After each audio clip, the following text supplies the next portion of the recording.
कितना दुर्भाग्य है, लोग कितना संकीर्ण सोचते हैं, उनकी मानसिकता कितनी छोटी है कि एक मतलब मुख्यमंत्री के घर में कोई अगर बच्चा जन्म लेता है तो भाभी मूर्ख है। दुर्भाग्य तो यहीं से शुरू होता है। क्या लगता है अमर, आप लोग देख रहे हैं बीबीडब्ल्यू न्यूज 24। अभी मैं बैठा हूँ शिवहर विधानसभा क्षेत्र और हमारे साथ सुधीर जी है जो जन सुराज से प्रत्याशी के लिए दावेदार भी है और बहुत मेहनत भी कर रहे हैं, गांव गांव घूम भी रहे हैं। देखिए सर से पहले बात करते हैं कि आजकल रिएक्शन क्या मिल रहा है पब्लिक का। है कि देखिए पब्लिक को जब तक नहीं समझाइए कि जन सुराज क्या है तब तक वो नहीं समझेगा। है कि उनको सब दिन पता है कि हमको 2 किलो मुर्गा और 5 केजी चावल पे जीना है। सर अपना नाम बताइए पहले। सुधीर गुप्ता। सर ये बताइए, आप विधानसभा में प्रत्याशी चुने गए हैं और हमको लगता है कन्फर्म भी हो जाएंगे। आपको जहां तक लगता है कि आपको देखें कि बहुत एक्टिव है इस लाइन में। सर क्या लगता है पब्लिक का रिएक्शन क्या है? सबसे पहले तो हम आपके व्यूअर दर्शकों को धन्यवाद देते हैं और जो आप बात कर रहे हैं कि यहाँ जो लोगों का रिएक्शन क्या है जनसुराज के प्रति, तो आज से पहले जनता के मुद्दों पर बात किसने किया? कोई भी सरकार, चाहे वो वर्तमान हो चाहे पूर्व की सरकारें हो, किसी ने भी जनता की बात की ही नहीं, सिर्फ कुर्सी की राजनीति की है। आज एक पहला व्यक्ति प्रशांत किशोर जो आकर के गांव गांव गली गली घूम के लोगों को उनकी समस्याओं पर जागरूक किया है, उनकी समस्याओं पर बात किया है, तो जाहिर सी बात है कि जनसुराज के प्रति लोगों का आकर्षण बढ़ेगा। उनकी बातों में इतनी सच्चाई है कि हर एक व्यक्ति उनके साथ खड़ा है और उनके सहयोग के लिए तत्पर है। सर आप विधानसभा में घूम रहे हैं, शिवहर विधानसभा में आप सर देख रहे हैं कि शिवहर विधानसभा की अगर रोड की मैं बात करूं तो हमको लगता है बिहार में सबसे ज्यादा घटिया रोड से शिवहर जिला में। आप क्या कहना चाहिए? तब विधायक सांसद भी तो बहुत दूर का है, दुर्भाग्य तो यहीं से शुरू होता है। क्या लगता है आप लोग मिल करके शिवहर में जो अभी सांसद है चेतन आनंद, क्या चेंज करने के आप लोग मूड में है जन स्वराज के दावेदार से?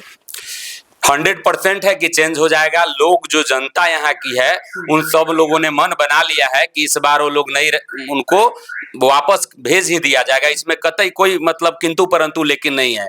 अब की बार शिवहर का प्रतिनिधित्व शिवहर करेगा। अच्छा, शिवहर में ये देखा जाता है कि यहाँ गरीबी ज्यादा है और गरीबी के कारण है कि पैसे पर वोट बिकता है यहाँ पे। क्या जन स्वराज अपना पैसे खर्चा करना कर पाएंगे वोट खरीदने के लिए? यह बात कोई मतलब बात नहीं है कि पैसे पर ही लोग वोट करते हैं आज, लेकिन शिवहर में देखा जाता है नहीं, ऐसा नहीं है। लोगों को उनको बरगलाया गया है, उनको उनके समस्याओं से ही रूबरू नहीं होने दिया गया है।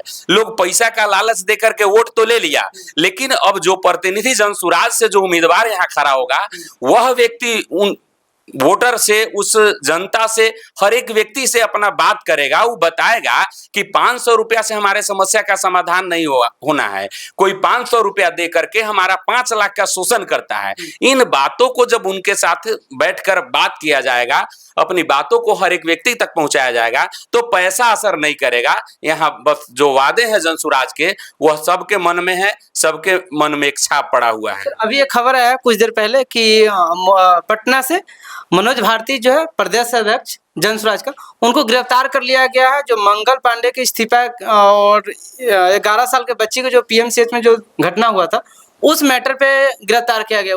सर क्या लगता है कि राजशाही यहाँ चल रहा है या क्या चल रहा है यहाँ पे? इसको राजशाही नहीं कहते हैं, इसको सत्ता का सनक कहते हैं। आप देख लीजिए, इससे पहले बीपीएससी वाला एग्जाम हुआ था, उसमें जो लोग धरना प्रदर्शन पर बैठे उनको लाठी से पीटा गया, डंडा से पीटा गया। मतलब जब भी कोई न्याय की बात करता है, चाहे वो विद्यार्थी हो या फिर और यहाँ बिहार की जनता हो, सबको लाठी डंडों से पीटा और भगाया जाता है। तो सत्ता की सनक में जो वर्तमान सरकारें हैं वो जनता की आवाज को दबाना चाहते हैं, इसी कारण ऐसा सब हो रहा है। इसमें न्याय मांगा ही नहीं जा सकता है, न्याय की गुहार आखिर कहाँ करे। लेकिन जब भी न्याय की बात करेंगे आप, तो उनको दबाने के लिए वो लोग लाठी और डंडा का इस्तेमाल करते हैं। ये पूर्णतः सत्ता की सनक है और कुछ नहीं। तो बिहार को पब्लिक को ये क्यों नहीं समझ में आ रहा है कि हर एक साल बीजेपी और आरजेडी ही राज नहीं करेंगे?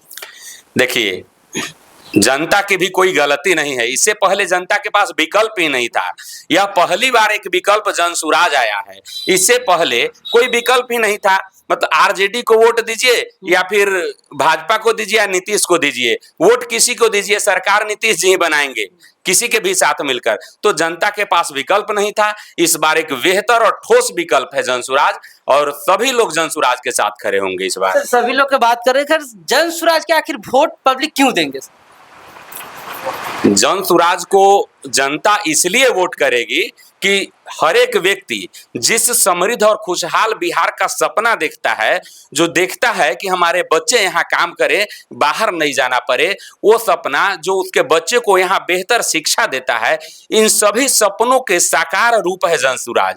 और जनसुराज जब आएगा तो यह सारी बातें एकदम सत्य हो जाएंगी, धरातल पर उतार दी जाएंगी। तो लोग यही देख करके जनसुराज की बातें करते हैं और जनसुराज के साथ हैं। सर एक और मुद्दा है जो हमको लगता है आपसे भी बहुत कम ऐसे कोई रिपोर्टर होंगे जो पूछे होंगे। सर सबसे ज्यादा देखते हैं कि अगर पूरा अपने ऑल इंडिया की बात करें तो बिहार में सर जनसंख्या कहीं ना कहीं बहुत ज्यादा मैटर करता है।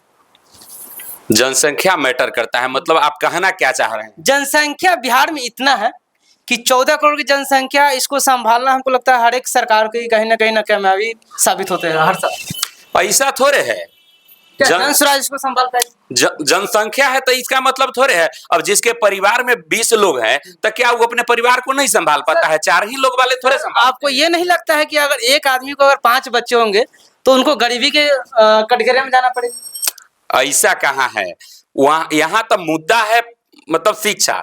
आप समझिए, अगर किसी बच्चे को बेहतर शिक्षा दे दिया जाए तो फिर बेरोजगारी उसको कहाँ है? अगर उसको बढ़िया जानकारी है, शिक्षा है उसके पास, तो कहीं ना कहीं बेहतर काम करके पैसा कमाएगा, बेहतर जीवन जिएगा। तो क्या लगता है आपको भी लगता है कि 5 बच्चे होना चाहिए अभी?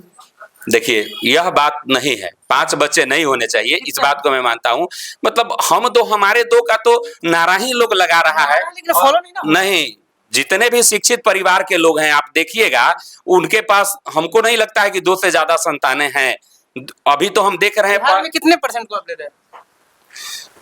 शिक्षित जितने हैं, मतलब वही 30% लोग ऐसे हैं जो जिनको 2 बच्चे हैं और उसी पर रुक जा रहे हैं, ऐसा नहीं है। तो इसका भी मेन चीज है, जो शिक्षा जब होगा लोगों में, शिक्षा के प्रति जब जागरूक होंगे, जो पढ़ेंगे लिखेंगे लोग, इस बातों को समझेंगे।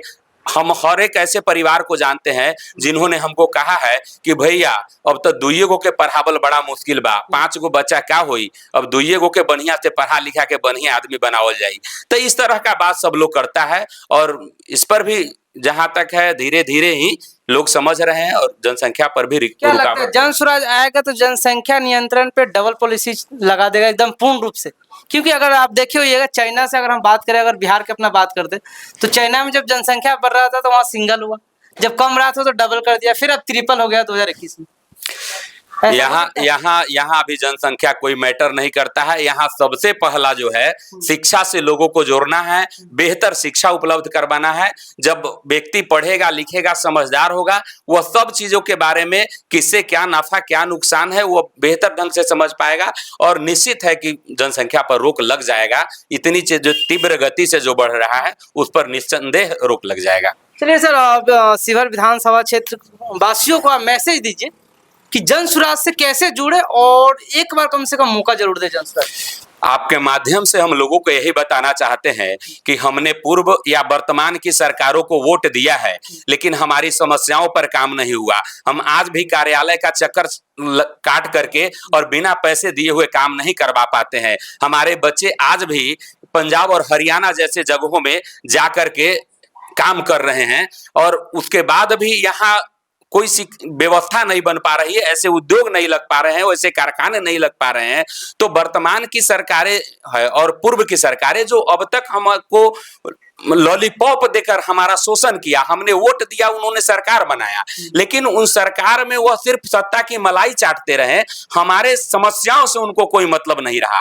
अब की बार जनसुराज आया है और जनसुराज उनके समस्याओं की बात करता है। जनसुराज के प्रमुख 5 वादे हैं, वो 100% हमारी सरकार बनते ही लागू की जाएंगी, जो महिलाओं के रोजगार से संबंधित हो, पुरुषों के रोजगार से संबंधित हो, बच्चों के शिक्षा से संबंधित हो, किसानों के लिए मजदूर की व्यवस्था हो। और आपको बता दे कि हमारी जीत तो अभी से दिख रही है। जो हम लोग 2000 रुपए पेंशन की बात कर रहे थे, नीतीश सरकार ने डर करके 400 रुपए से, बताइए, आज तक कभी बढ़ा। लेकिन जनसुराज के बातों में इतना दम है, जनसुराज गांव गांव गली जाकर इस बातों को इतना बेहतर ढंग से उठाया है कि 400 से 1100 रुपए करने को मजबूर हो गई। यह 1100 करने से क्या उनका पेट भर जाएगा? हम छठ के बाद 2000 करेंगे ना, हमारी सरकार आएगी और हम 2000 करेंगे, यह तय है। इतने पैसे लाइएगा कहाँ से? ब्लूप्रिंट तैयार है, हमारा सारा व्यवस्था बना हुआ है कि कहां से क्या लाएंगे। हमने तो यह भी कहा है कि शराबबंदी 15 मिनट में हमारा सरकार जब आएगा तो हम खत्म कर देंगे। अभी भी तो सरकार के अगर नियम से हम देखा जाए तो शराबबंदी ही चल रहा है। शराबबंदी चल रहा है, लेकिन शराब कहाँ नहीं मिलता है। जैसे भगवान कण कण में व्याप्त है, हर जगह दिख नहीं रहे लेकिन मिल रहा है, भगवान को महसूस किया जा सकता है। कैसा दारू चालू करेंगे या पूर्ण रूप से बंद करेंगे? ना दारू, जो शराबबंदी खत्म कर दिया जाएगा और हमारे सरकार में वह चालू हो जाएगा, उसमें कोई संदेह नहीं है। उससे राजस्व को भारी नुकसान है, उस पैसे से बहुत बेहतर किया जा सकता था, बिहार में बहुत विकास हो सकता था। उस मार्ग को अवरुद्ध कर दिया गया है। और शराबबंदी है कहाँ? बड़े बड़े बाबू लोग तो शराबबंदी के कमीशन से इतना पैसा इकट्ठा कर लिए कि जिसका कोई मतलब गिनती नहीं है हम लोग के पास। चलिए कि तेजस्वी यादव को बहुत ऐसे मतलब पार्टी लोग हैं, मतलब आरजेडी के पार्टी हो या नीतीश के पार्टी, कि आने वाला समय में तेजस्वी जी पर मुख्यमंत्री बनेंगे और डिप्टी सीएम बनेंगे नीतीश कुमार के बेटा। क्या आपको लगता है कि ऐसा ही होने वाला है? देखिए क्या होगा, ये तो भविष्य की बातें हैं, लेकिन दुर्भाग्य है इस बिहार का कि तेजस्वी जी के जो को एक बेटा जन्म लिया है और लोग उसको यह बता रहे हैं कि भाभी मुख्यमंत्री जन्म ले लिया।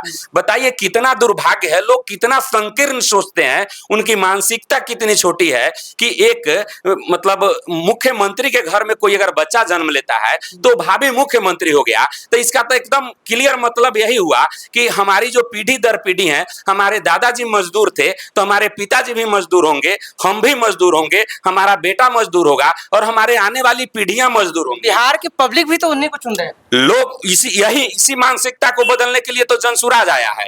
हम लोग यही मानसिकता बदलने के लिए लोगों के घर घर जाकर के उनको बता रहे हैं कि आप अपने समस्याओं पर, आप अपने बच्चों के भविष्य के लिए नहीं जागिएगा तो फिर आपके लिए कोई और क्यों जागेगा। हमारे प्रशांत किशोर जी कहते हैं कि लालू यादव पूरे भारत में सबसे अच्छा बाप है।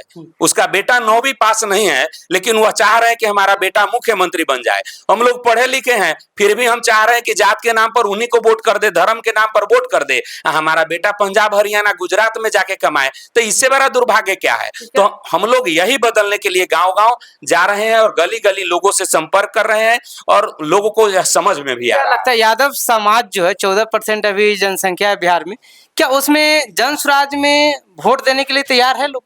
देखिए अरे बिल्कुल वोट देंगे, हमारे % देंगे, सभी देंगे। प्रशांत जी क्लियर कहते हैं कि हर व्यक्ति किसी न किसी जाति का है और हर जाति में बेहतर लोग हैं, तो उन बेहतर लोगों को लाकर के जनसुराज पार्टी बनी है, बेहतर लोगों को टिकट मिलेगा, बेहतर लोगों को वोट करेंगे, बिल्कुल होगा।